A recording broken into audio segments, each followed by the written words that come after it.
Bella, I guess how important was it for you, maybe, but everybody to kind of pick it up a little bit tonight with Bugs out? Extremely important. We pride ourselves on every single person on this team can contribute, no matter how large or small your role is. And then whenever something happens, we're always all ready to step up because we know we have to be there for one another. Bella, did you take anything, like knowing Bugs was out tonight, did you take it upon yourself? Did you tell yourself you needed to step up individually? Yeah, I feel like I came out with the same energy that I always have, but just a stronger emphasis on rebounding because I know that gap that Bugs leaves. I mean, I don't know how many she averages, probably a double-double. But I just know it's really important for me to step up in the ways that my team needs. Communication on the defensive end, too. Bugs is really good at communicating and knowing what we're doing in actions. So we all kind of had to bring that. We all had to go. What did Coach Tony say? We don't have to have one person have 10 more rebounds, but we need to have each of us just have one individual one to step up and fill that gap. So we all were ready for it tonight. And then Jada, career high in assists. Hey. I guess it's easy when you know your teammates are making those shots, but I mean, what was working for you out there as far as distributing? Really just pushing the pace. We watched a lot of film, and teams that had success with them really pushed in transition and excelled in that area. And then knowing our strengths, getting it to Nettie. No one could stop her today either, or Bella. So really getting it to them whenever we could, and they were just knocking down shots, making it easy. That action on the wing where she would come in and then repost on the big, how often did y'all work on that, or have y'all been working on that? And it seemed to work all night when she would get low post position. Yeah, we do that in practice every single day. Every single day. Most games when it works, we keep coming to it. But if it doesn't, obviously we go into our next action, try to keep the ball moving as much as possible, and get easy baskets, backdoor cuts, whatever we can.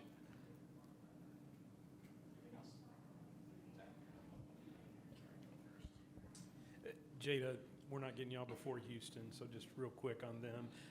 Maybe in terms of just, kind of continuing the momentum. I think y'all won 4 in a row, something like that. So how important is it just to kind of keep the momentum going and not look past Houston? It's super important. We can't look past any team that we're about to play in this league. Every team has a chance to win. So really just locking into Houston, knowing our scout, knowing our game plan, and using that to prepare us also for UCLA this weekend. And then Bella, I know Kayla doesn't get a lot of minutes, but she came in there and got a big layup and a couple of rebounds. How cool is that to see her step up in that moment when you needed to get a stop like she did? She got Super, super proud of her. She came in with the right energy and mindset. As a freshman, whenever you get to be in those big moments, like I can even remember back, and Jada, I'm sure you can too because you played in some big games your freshman year. It's really hard to focus. Like you have things coming at you from all directions, all positive, but people are trying to get you to lock in. And one thing I was really proud of is that she listened to our voices. Like I was talking to her on defense, and I told her, I was like, hey, Kayla, if I'm in front of you and I'm taking yours, you have to take mine at the trail. There was a screen action where we ended up having to blue post to post, which switch. And she heard me and did it right away. And then that's right when she got her fast break layup. And I was like, okay, like she's locked in and she's starting to pick it up more. So super proud of her. Sick 'em. Thank you. Nicki, it seemed like it was everybody, but obviously Bella really played maybe her best game that I've seen her play. Yeah, for sure this year. And I think with heavy expectations, too, and need. Like, I think, when Nettie picked up her third in the first part of the third, and then Bella turned around and picked up a third pretty quickly, I just was like, you can't foul now. Like, you cannot foul. So to make the offensive plays that she made, the pull-up jump shot, the threes, to draw 5 fouls, to be on the glass and get a double-double, I thought she was outstanding. And, like I said, I did give her 34 seconds of rest. So, we thought she'd played all 4. Yeah, I took her out right before the end of the first quarter, I think, and I said, this is your bonus. Like, you get these extra 34 seconds, and I'm putting you back in. So, I'm losing the voice for the first time this season. But yeah, I thought she was phenomenal. I thought Jada handling the pressure all night long, not turning the basketball over. Nettie, I mean, I just got to keep her on the floor because I knew tonight. I told her in the locker room before the game, I looked at everybody and said, our advantage tonight is Nettie. Like, we have to throw her the ball and throw her the ball and throw her the ball. Nettie, they have no one who can guard you. And we have to play to her and through her. And when we did, we were really, really effective. And the frustrating part coming out, 9-point lead, start the third quarter, first possession of the third, she picks up a foul. You know, like, I think we could have kind of kept it rolling because we don't have that when we go to our bench. And to not have Bugs, to not have Madison, you know, it just incredibly proud of Kayla Nelms. Like, that was a big basket, a big block, a couple big rebounds. I thought her minutes were really, really valuable for us. Taking all my questions. I guess, what does winning this game say about your team? Because like you just mentioned, this seemed like it was a team win. You got a lot of contributions from players maybe you don't normally get, if that. Yeah, no, that's fair. And we haven't asked them, you know, and I think we needed. I think Kayla's been practicing better, which helps, you know, helps give me confidence. But I also, as soon as we knew Madison was a no-go, you know, it was like, you have to be ready. Because, you know, when Nettie got in foul trouble, there was no way Kyla could have played the whole third quarter. Like, physically impossible for her to be effective for that length of time. So we told her, like, be ready. You may not go in, but you have to be ready to go in. And I thought the rim run layup, like, that was unexpected. You know, if it had been a trail three, that would have been expected. But I thought her getting a rim run layup and, you know, I even thought, you know, she got behind once on a post up. But Aaliyah shouldn't have helped in, you know, when she got behind the one time. Like, we do not ball side help and leave shooters, especially off the ball side where that's the easiest person to throw to. So once again, like, those are the plays. People ask me, like, what does it take for Aaliyah to continue to get minutes? It's understanding, like, girl, you can't get rejected on a ball screen and give up a three to Neepkins. Like, you can't ball side help off a shooter, because I felt like the thing about that help was not that three.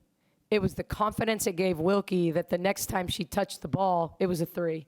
And then the time after that, now she's 8 feet behind the line, and it's a three. And she hadn't seen the ball go through the basket from three. And so when you get a wide open walk-in three, and then all of a sudden, before you know it, she's got 3 of them. And so, but man, we dug deep and fought. I was really, really proud of them. You mentioned Madison. How is she? Like, what's her status? And then I saw Sarah leave for a little bit. Is she okay? Yes, Sarah just had an ankle roll. I mean, you could see her hobbling, but she was able to go back in. I'm sure it's going to be sore. It's our first day off in 10 days tomorrow, so they all need it. The staff needs it. Everybody needs it, because we obviously have 2 big games ahead of us, you know, this weekend. But and then Madison's day to day. You know, she's had these issues in the past, and just kind of a recurring thing that sometimes she's right back and sometimes she isn't. So I would say at this point it's day to day, and say your prayers and fingers crossed and all those things, because she was giving us awesome minutes in the last month. Coach, you mentioned the action to getting Nettie in the post so often. I was noticing those screens on the wing and then reposting deep. How often do y'all practice that? Jada said that's the action Every over day. and over. You know, when we mess it up, it's like we're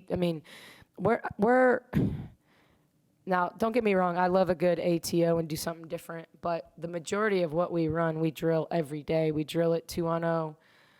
We drill it 2-on-2. We drill it 3-on-0. We drill it 3-on-3. I mean, we are not complicated.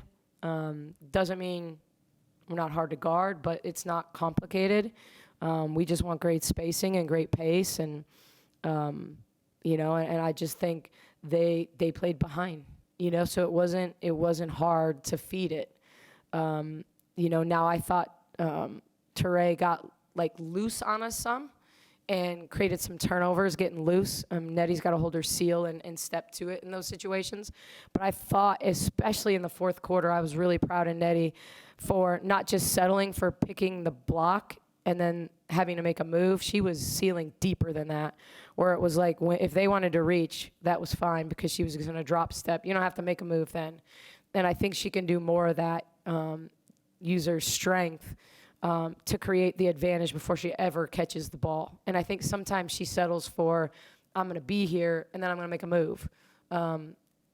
She's athletic enough and strong enough that she really doesn't have to if she does the work before the catch. Nicki, after they took that real quick lead there at the end of the third, I don't think y'all ever trailed in the fourth.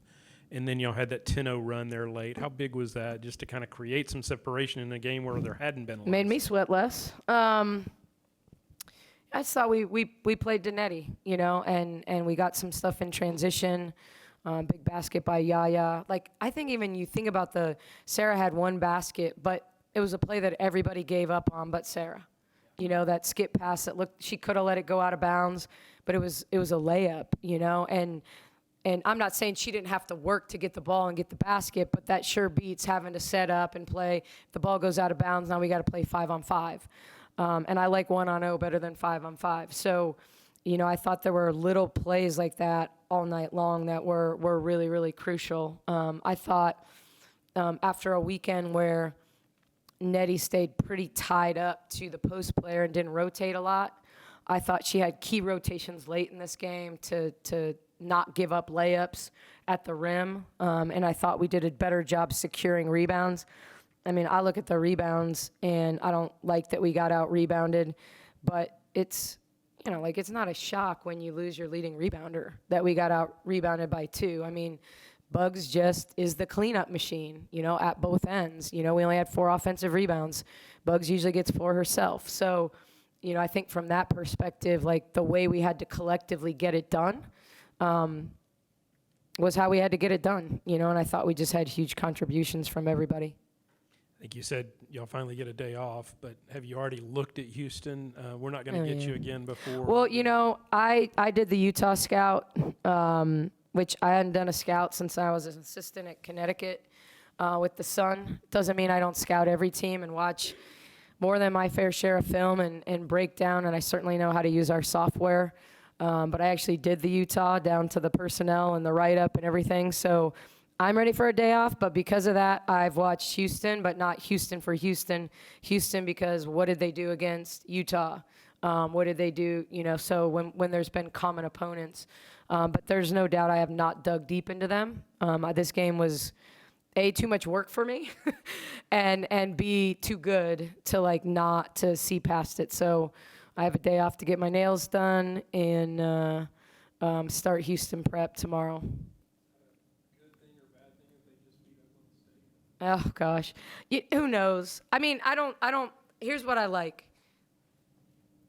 We lose a tiebreaker with Oklahoma State, so if they want to take some losses, that's fine by me. But I also think it's a dogfight night in and night out in this league. Do I like that Houston's coming in here with a little swagger? No, but Huey's a great coach. He's always going to have them ready. It's always going to be a battle of Texas teams. And so one way or the other, I think the advantage to it is it's like your team, they're like, oh, wow, they beat Oklahoma State. Oklahoma State smacked us. We better be ready to go. So whatever it takes that, when it comes to motivation and whatever, I think that'll catch their attention more than anything I can say. We can say all we want. Hey, they have 4 guards. They can make shots. That there are certain things about them that are going to bother us. But beating Oklahoma State, that'll speak to them. Speak to them because I think after what they did to us, I think we got a lot of respect for Oklahoma State. Thank you.